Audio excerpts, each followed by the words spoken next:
Just for a moment, what I'd like you to do is I want you to imagine that you're 4 years old and you're on the ground and you're building a tower and you're really proud of this tower that you're building. And then the next minute, a kid comes running along, kicks over your tower, and you are outraged. And you feel these feelings bubble inside you of hurt and panic and frustration and helplessness. And just in that moment, an adult comes in close, gets down low and says, "Honey, what happened?" And you see in their eyes there's compassion. You feel that their body's calm and regulated. And then all those feelings come bubbling out. The frustration, the anger, the helplessness. And this adult goes, "Oh, yeah, tell me all about it." They don't try and fix it. They don't say to you, "Don't worry, you can build another one." They just let you feel all that you're feeling. And then they open their arms and you snuggle in, take another deep breath, and then you feel better. And then you get back to building your tower. Now I'd like to see if you can remember what it was like when you were 4 years old. And perhaps at a time when you felt angry or sad or scared, or you didn't understand what was going on. And how did the adults in your life respond to you? Now, if you were lucky, the adults in your life would have given you lots of space to express how you feel, to listen to those worries and hurts, not try and fix what was going on. But for the majority of people, we had the opposite, which is that we would have been told, "Stop being so stupid. You don't need to cry." You might have been sent to your room, to the corner. You might have even been hit for making a mistake. Now, why am I talking about children and feelings? It's because I want to talk about mental health. Because our current mental health landscape sees a steady increase in psychological distress. We see that 1 in 8 Australians suffer from some form of anxiety disorder and 1 in 10 Australians with depression. And even though we are doing better at understanding things like mindfulness, empathy, compassion, resilience and vulnerability, I see that the increasing rates of distress in adults is deeply rooted in the imprints we received as children around how to express feelings and emotions. Now, it would be very easy to blame our parents for what they did or didn't do, but our parents were doing the best job they knew how. They were either doing what was done to them, or perhaps they swing so far in the other direction and say, "I'm going to do it the exact opposite." I see that the issue lies really in the lack of emotional literacy that we have in our culture. We don't teach parents how to respond to children's feelings and emotions with empathy and compassion. We don't teach it in our kindergartens, we don't teach it in our schools. Somehow we still value IQ far more than we value EQ. I wonder if from the beginning we were told that childhood defines adult mental health, whether we would take greater care to nurture a child's soul. Now, my work over the last 16 years with families around attachment and trauma and connection has shown me that there's usually 3 ways that we learn as kids to deal with feelings and emotions.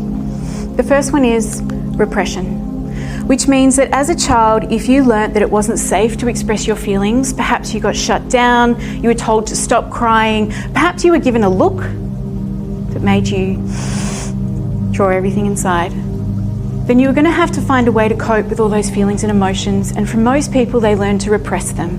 They push them down deep. Most of the times, they disassociated. Now, the impact of that on a child is that those feelings stay there. And then as adults, those feelings can turn up again. When life throws us a curveball that's got similar themes to stuff that happened when we were a kid, those same feelings come up. But this time our repression mechanisms look like this. They look like another glass of wine that we drink. They look like hours mindlessly scrolling through Facebook. Or they look like making yourself so busy at work that you don't actually have time to feel.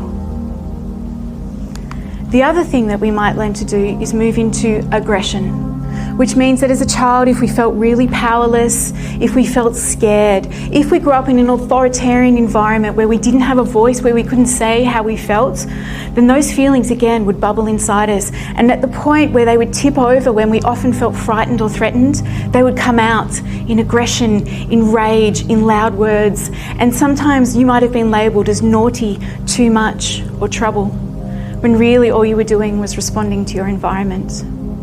And then as adults, those aggression tendencies turn up in bullying behaviour. They turn up in harsh critical thoughts about ourselves and others. They turn up as violence.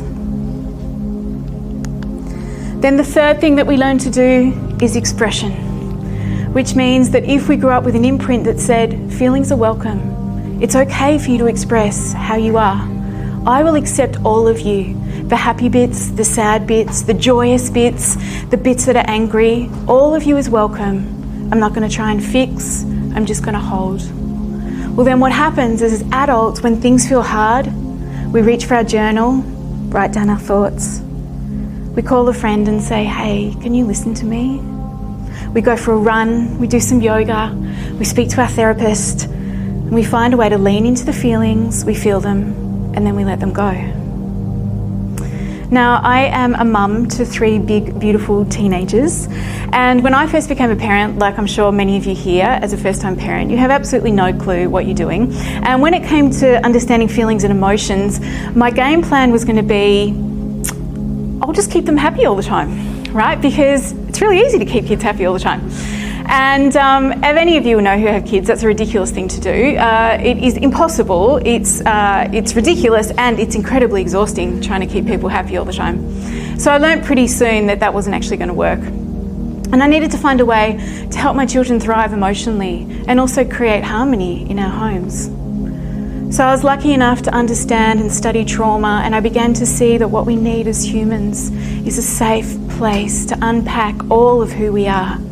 We need boundaries and holding, but we also need empathy and compassion for all those big feelings that rise within. So instead of trying to fix my kids' problems, instead of trying to make them happy all the time, I just got down low and I said, tell me all about it. And I just listened. Sometimes it was tears, sometimes it was rage. There was a lot of complaining that happened. But every time my only job was to sit there and just hold for them. And what I began to see was this incredible emotional intelligence developing in my children. Now, I think the time where I realised that this was incredibly powerful was one evening when I was making dinner. I had to go and teach a class, so I'm doing the hustle that most parents do, where you're trying to make dinner quickly because I'm about to get out the door. And my youngest daughter, who was 5 at the time, comes into the kitchen and she's looking not happy, and I could see that she's got some feelings on board. And I'm like, I've got to do the dinner, I've got to get out the door. And I actually turned to her and said, honey, do you think you could hold on to your feelings for a few hours?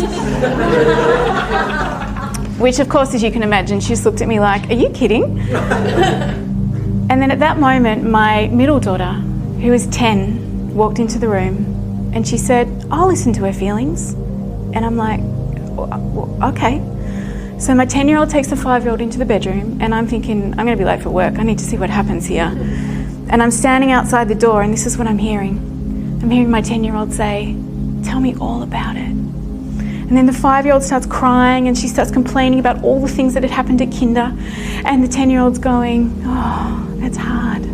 What else? And then there's more complaining, and then there's more tears, and then there's giggles, and then there's laughter. And then they come out of the room, and I see my 10-year-old and I say to her, honey, how was that for you? And she looked at me and she said, well, Mama, I just did to her what you do for me. And in that moment, I realised children cannot be what they can't see. How do we expect children to have empathy and compassion for other people if we don't show them how?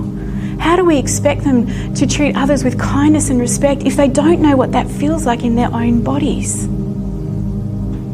See, I wonder what it would be like if we actually supported parents with tools and understanding to listen compassionately to their children. I wonder what it would be like if we actually helped parents unpack their own childhood so that they don't have to carry that baggage and put it on their children's shoulders. I wonder what it would be like if we supported and encouraged boys to cry and be vulnerable, and we encourage girls to rage and find their voice and speak up for what they need. And I wonder if instead of harsh disciplines and punishments, we replaced it with compassionate listening, loving limits, boundaries, and we learn to look behind the behaviour. There is always a reason behind the behaviour. And I wonder what it would look like if we took all of that and we placed it in our education system. So it's because of those ideas that around about 18 months ago, a colleague and I set out to create Woodline Primary School. A primary school set in the Geelong hinterland on a beautiful farm with abundant nature. We have horses and chooks and veggie patches. And the philosophy of our school is around fostering emotional well-being in a safe learning environment.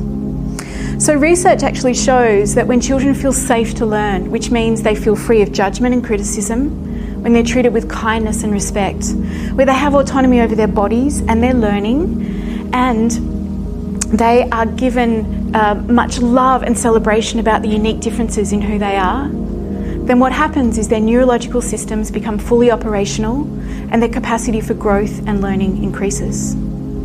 So our aim at Woodline is when children spend time with us at our school, not only do they learn about the world, but they develop critical life skills such as emotional intelligence, growth mindset, critical thinking, a love of failure, because every time you fail, you just realise, oh, there's just so many more options I haven't yet explored. And more than anything, they learn to become compassionate citizens of the earth.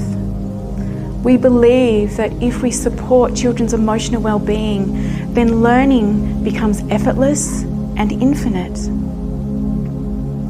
The great Sir Ken Robinson said that the aims of education is to understand the world around us and understand the world within us.